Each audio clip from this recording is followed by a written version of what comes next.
Mm. Non, on ne peut pas permettre cela.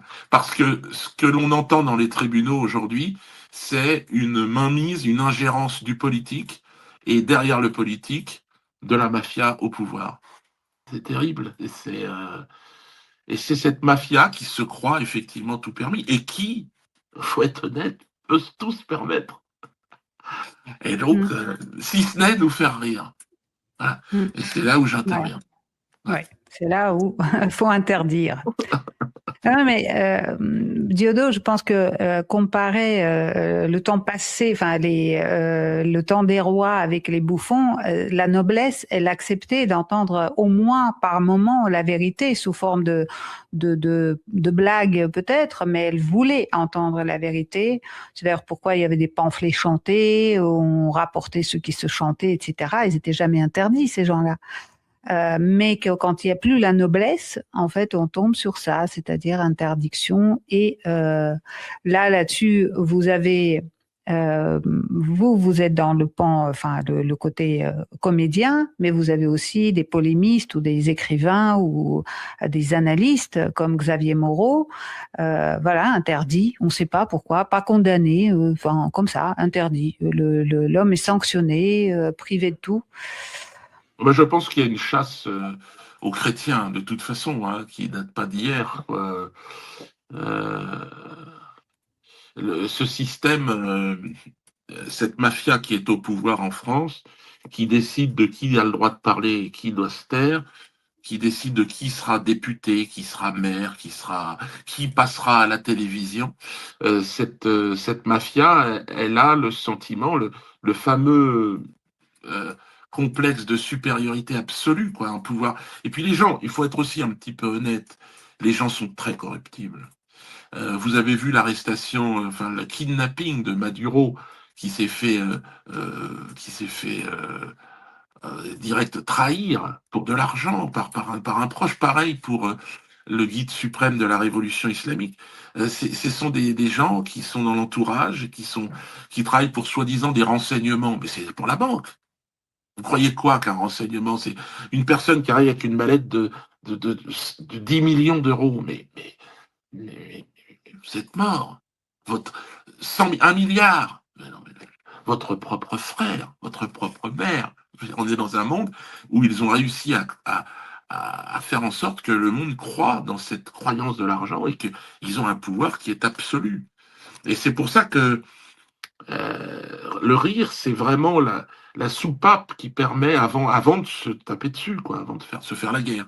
Ils préfèrent d'ailleurs la guerre, parce que la guerre, ils peuvent financer les deux parties et puis ensuite reconstruire en faisant crédit, évidemment, et en endettant les survivants. Donc, bon, moi, je m'amuse depuis que je suis né.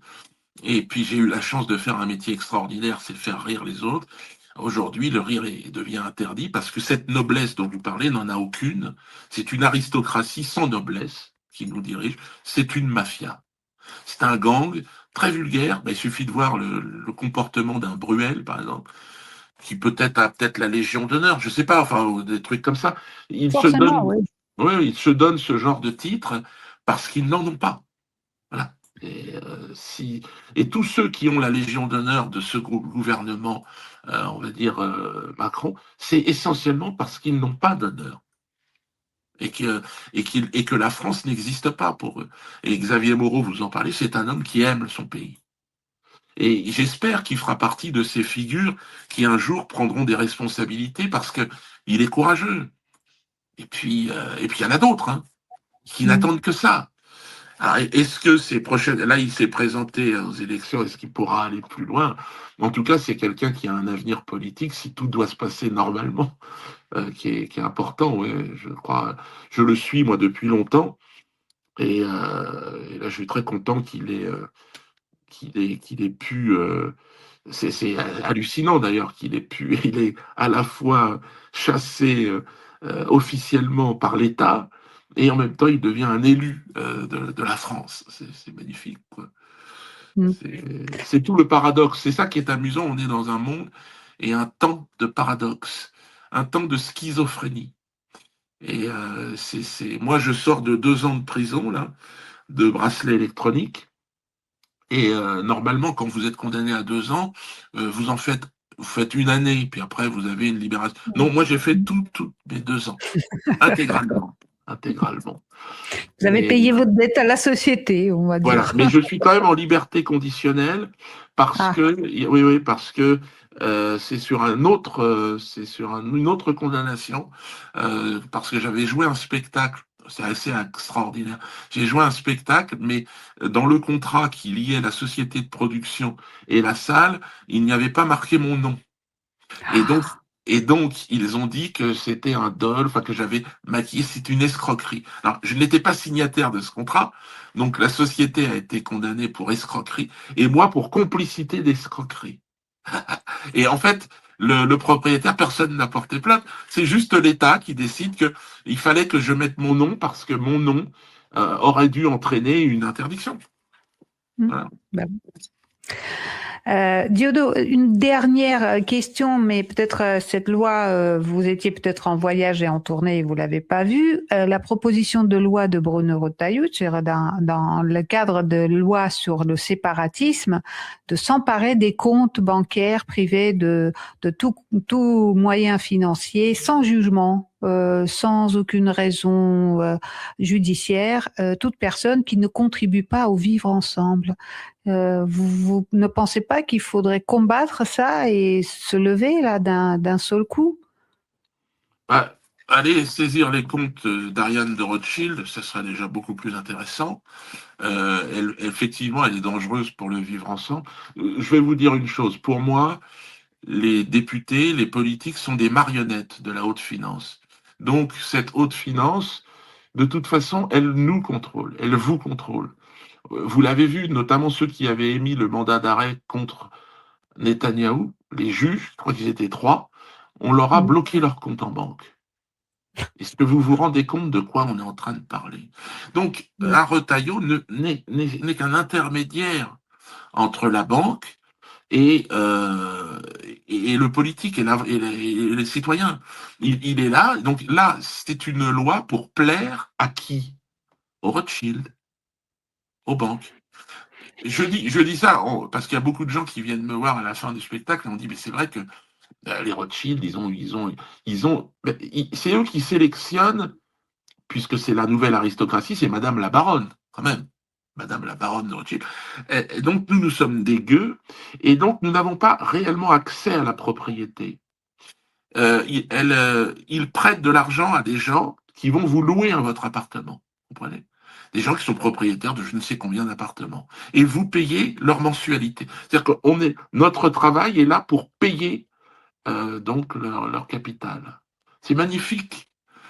Et, et, et regardez si, et je pense que les gens qui nous écoutent, si vous voulez acheter une chaîne de télévision, par exemple, un Drahi, un Veil, eux, ils vont à la banque et on leur prête l'argent pour acheter une chaîne de télé. Allez, essayez de le faire. Vous êtes journaliste, par exemple. Vous allez, vous dites, bon, moi, j'ai une compétence là-dedans, je vais racheter I24 pour vraiment.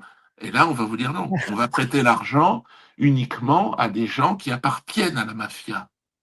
Et c'est cette mafia qui contrôle tout et qui fait en sorte qu'on se lève chaque matin pour aller payer leur loyer, leurs taxes. Alors là, Retailleau, il fait... Là, maintenant, ils en sont à... On peut geler les comptes. Mais ne rêvez pas, ils peuvent déjà le faire. J'en suis Ouais. l'exemple. Hein. Ouais, ils Mm. m'ont tout fait. Donc, ne pensez pas que vous êtes propriétaire de choses. Ne pensez pas que votre compte en banque est à vous, votre argent est à vous. Non. Tant que vous l'avez pas sorti et acheté, par exemple, un de mes tableaux, parce que c'est vrai que l'art, c'est ça, j'ai remarqué, et je crois que c'est le truc le plus incroyable, c'est que un tableau, qui peut valoir des millions d'euros, hein, il n'y a pas d'obligation déclarative. C'est-à-dire qu'il n'intègre pas votre ISF. Ah bon? Bah oui. C'est étonnant.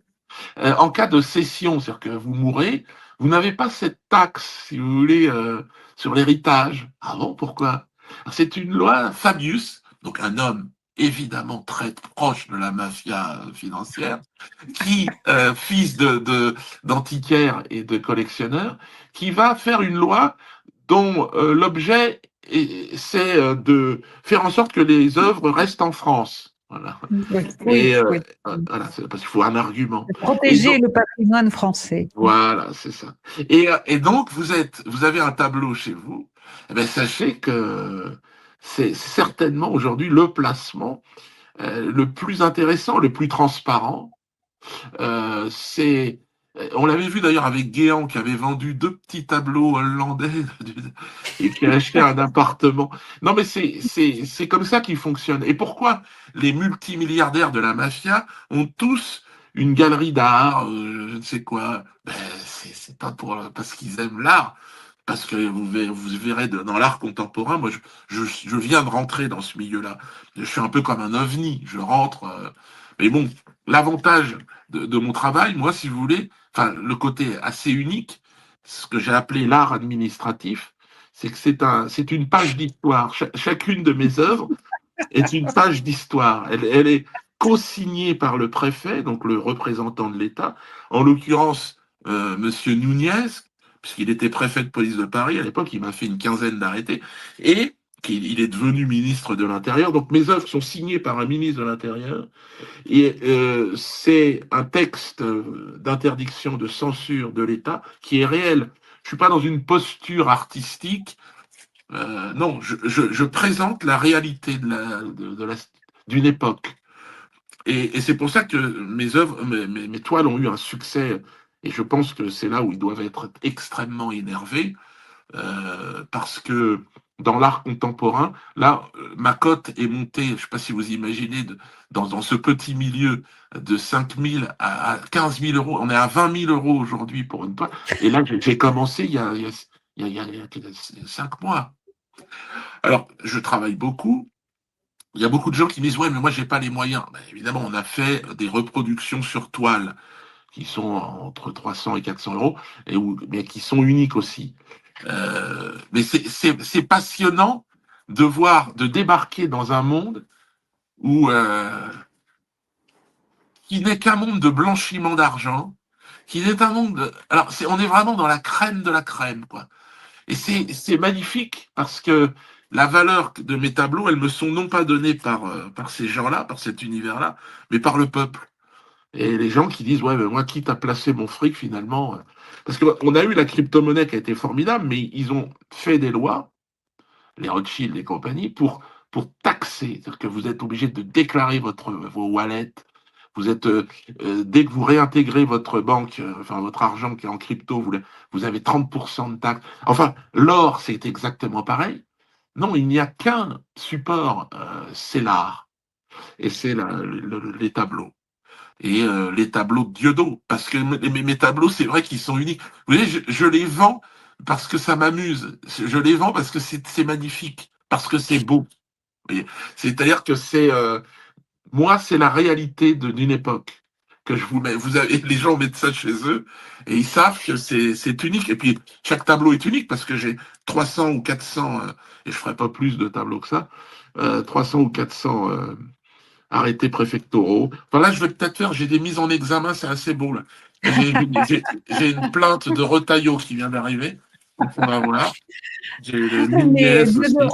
vous continuez votre tournée, donc ça va produire encore des arrêtés. Donc la source ne se tarit pas. Il C'est me ça. semble Mais que vous êtes. c'est vrai, mais il faut survivre. C'est vrai qu'il y en a beaucoup qui me disent, mais finalement, tu te sers un peu comme le judoka de l'énergie négative. Oui, c'est vrai, mais bon, quand même, faut survivre. Hein, parce qu'ils font pas semblant. Hein. Là, on Ouais. parlait des comptes en banque bloqués, des machins. Oui, j'ai tout. Il faut effectivement savoir nager en eau trouble. C'est-à-dire que la liberté, égalité, fraternité, c'est un projet, mais on plonge dans un océan de requins. Donc, il faut savoir travailler son crawl, comme on dit. Mm. Bah écoutez, cher Diodo, merci beaucoup pour cet entretien. Je suis très fière parce que je suis la toute dernière de GPTV de vous poser, de vous tendre le micro. Donc ça y est, toute l'équipe y est. on pourra pas faire il y aura pas de jaloux si quelqu'un est embarqué un jour parce qu'il vous a interviewé. Bah, écoutez, tous les quatre on y va. Hein, donc il y aura personne pour porter des oranges. Ben merci à vous, puis longue vie à GPTV parce que c'est important aujourd'hui, eh bien d'être en rupture. Je crois qu'il y a une vraie rupture à faire avec ces médias qui sont entièrement sous le contrôle de la mafia Rothschild. Et ce qui est le plus terrible, c'est que même les médias comme France Télévisions, les médias d'État sont entièrement sous contrôle. Et la magistrature. Je terminerai moi en disant ça. On est un des derniers pays où on ne peut pas filmer les débats publics. S'il y avait des caméras dans mes procès, je vous assure que les choses changeraient. Parce que les gens s'apercevraient de cette justice qui est donnée au nom du peuple de France, mais que le peuple de France ne peut pas voir. Or, aujourd'hui, avec les moyens qu'on a, c'est très facile de mettre une caméra et que les gens puissent observer, simplement donner un point de vue sur ce qu'ils entendent. Voilà les amis, nous sommes parvenus au thème de cette vidéo. J'espère qu'elle vous a plu. Si c'était le cas, n'hésitez pas à liker cette vidéo, à la partager, abonnez-vous à ma chaîne et activez la cloche de notification pour ne manquer aucune de mes prochaines publications. On se donne rendez-vous à la prochaine vidéo. D'ici là, portez-vous bien. Bye.